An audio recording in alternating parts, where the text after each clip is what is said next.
Kalau mau nanam anggur itu harus edukasi, harus tahu. Soalnya anggur itu nggak asal kita nanam kayak tanaman buah lainnya. Anggur itu harus ada edukasinya. Kita harus istilahnya pemilihan bibit. Pertama pemilihan bibit juga harus betul. Udah gitu aplikasi pemupukan rutin. Penyemprotan hama dan penyakit harus rutin. Selain kita harus menyiapkan greenhouse, itu yang utama itu, karena kalau kehujanan dengan curah hujan yang tinggi, kehujanan dia nggak akan bagus, jelek, hasilnya jelek. Makanya persiapkan greenhouse-nya, pilih varian yang benar-benar valid, belinya di pengebun, yang tukang kebun, nggak promosi kayak saya gitu, nggak di mana aja lah, seller yang amanah, sellernya harus amanah, bibitnya harus valid. Baru kita nanti edukasi penanamannya, cara penanaman, nah perawatannya sampai pasca panen. Oke, sampai di situ aja. Jupiter ya? Ini Jupiter. Ini anggur ini walaupun kecil tapi rasanya mantap. Karena harganya juga dijualnya juga harganya mahal. Nih Bang, incipin. Icip, itu kok. Wangi. Ini juga Everest nih. Buah segini gedenya nih. Yang di Jepang belum matang. Varian Jepang Saint Muscat ada berbuah juga. Satu pohon bisa kayak gini nih. Ini Gospi semua nih. Gospi. Kalau kita nanam pohon satu udah gitu bisa 10 kilo, kan lumayan nih. Sekilo misalnya itu sekilo 100.000.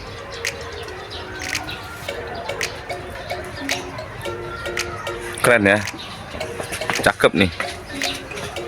Jadi cara pembuatan media tanam anggur itu sangat mudah sekali. Anggur itu karena akarnya tipis, dia harus poros medianya.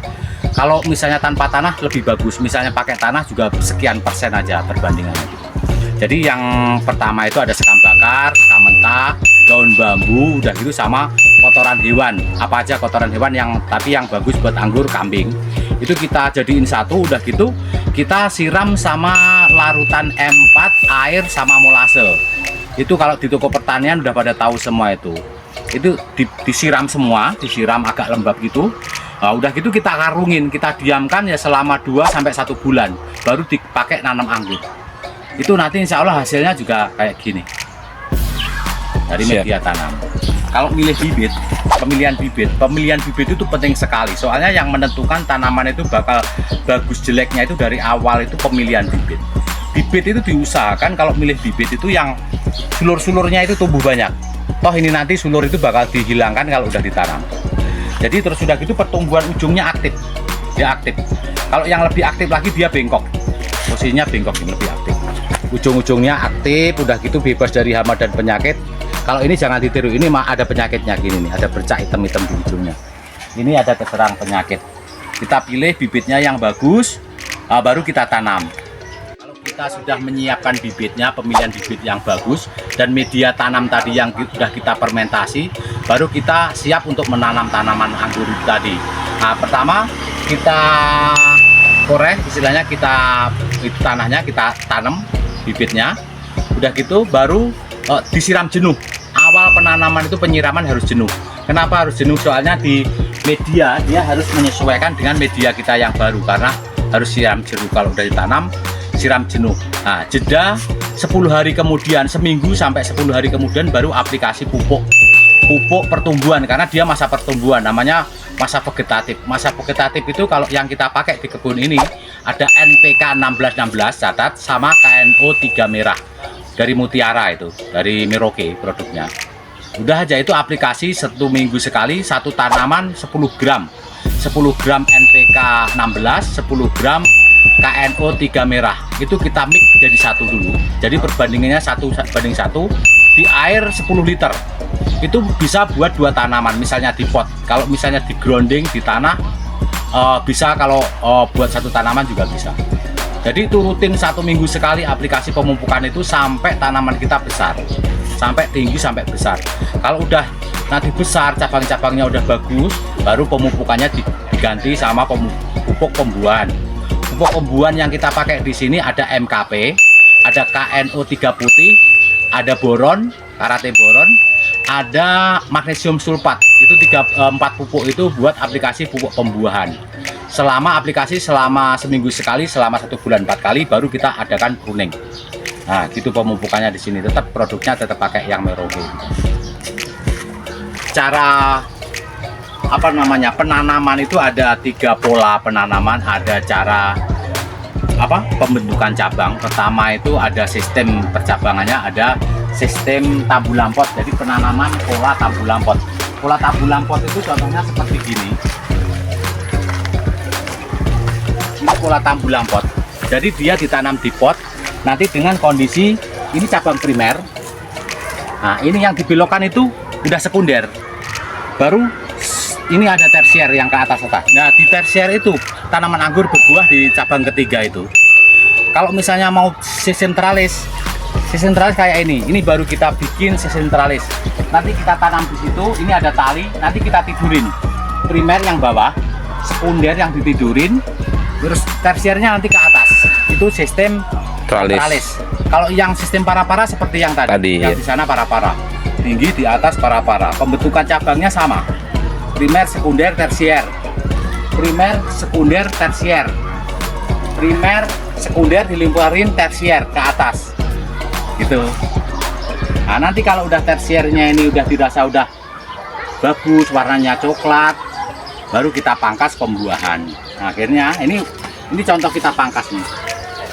Pangkas di sini, kita pangkas di sini, pangkas di sini. Akhirnya tumbuh lagi membawa buah. Ini contoh tabbulam.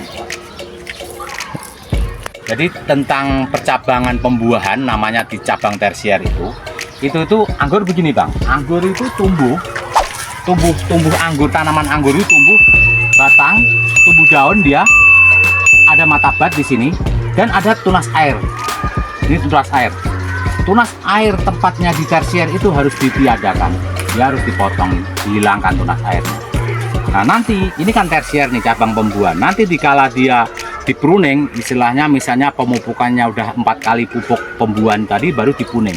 Di pruning atau dipangkas itu kita lihat bat yang potensial membawa buah. Contohnya begini nih, batnya ini besar. Nah, ini batnya besar gini, bulat. Nah, ini dipotong di atasnya gini, insya Allah ini bakal membawa bunga. Contohnya gini. Nah, ini waktu itu kita pruning di sini. Nah, ini bunganya nih, ini nih tumbuh bunga. Ini tumbuh bunga lagi bekas dipotong di sini. Nah, ini potongan di sini juga tumbuh bunga. Jadi percabangannya gitu. Primer, sekunder udah gitu. Jika ataskan itu tersier. Di tersier ini nggak ada tunas air. Di bawah sebenarnya ini juga tunas air tadinya ini. Tapi kita pertahankan tunas air ini. Tadinya juga tunas air yang berada di sini nih. Yang berada di ketiak-ketiak itu tunas air. Iya, iya.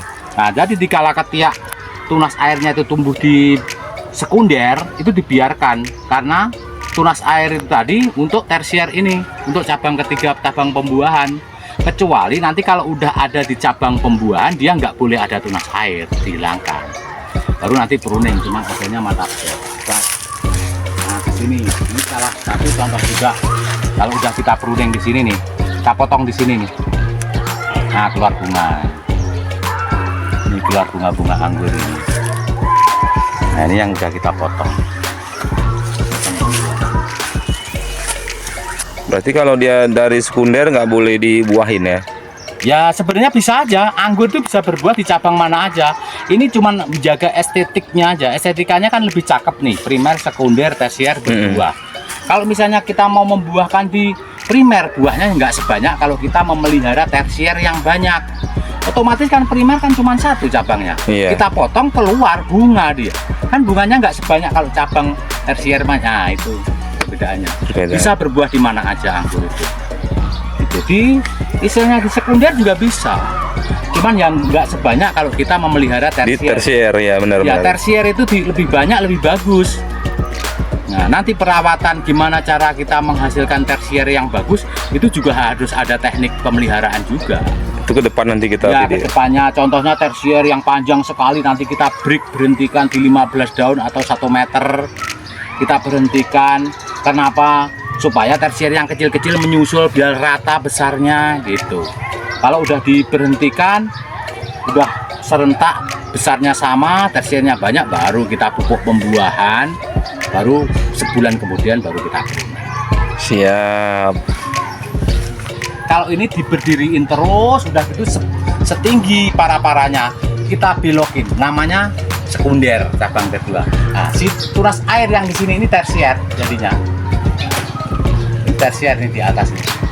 Nah, jadi pembuahannya lewat cabang-cabang tersier ini. Cabang ketiga. Sistemnya begitu. Ini nanam gini nih. Ini tinggi. Ini nanti kalau udah tinggi di para-para, ini para-para.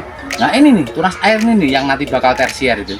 Di ketiak-ketiak itu ada tunas air. Nanti tunas air itu biar Jadi sekunder. ya dari sekunder itu keluar tunas air kita biarkan. Nanti dijadikan tersier pembuahan. Pembuahan berarti. Ya, kalau misalnya di tralis ditidurin gini, ditidurin sama nanti tunas air itu ke atas teralis dulu untuk teralis gitu jadikan pembuahan. Terus sudah gitu tampul lampot juga sama, bibit kecil nanti dilingkarin gini. Nah, di bentuk lingkarannya sini nanti tunas air di sini juga atasin sama, itu nanti sistem tampul lampot. Pasti paham nanti. Kalau misalnya buah anggur kita kurang bagus, perawatan dari dini semenjak potong dipangkas atau pruning pembuahan itu aplikasi penyemprotannya harus rutin. Pestisida itu ada insektisida, ada fungisida, itu rutin 1 minggu sekali. Contohnya yang kena jamur itu begini, ini pasti nggak akan berkembang bagus dan nanti misalnya dia tumbuh menjadi buah yang besar, dia pasti pecah-pecah. Nah, kalau terserang trip nanti juga kurang bagus, hasilnya buah itu nggak mulus, buah itu bercak-bercak gitu. Itu dari kecil, dari bunga brokoli itu dia terserang trip. Makanya aplikasi penyemprotan itu 1 minggu sekali itu harus rutin buat menjaga supaya buah tetap mulus dan panen sampai panen. Perawatan buah. Terima kasih. Ya.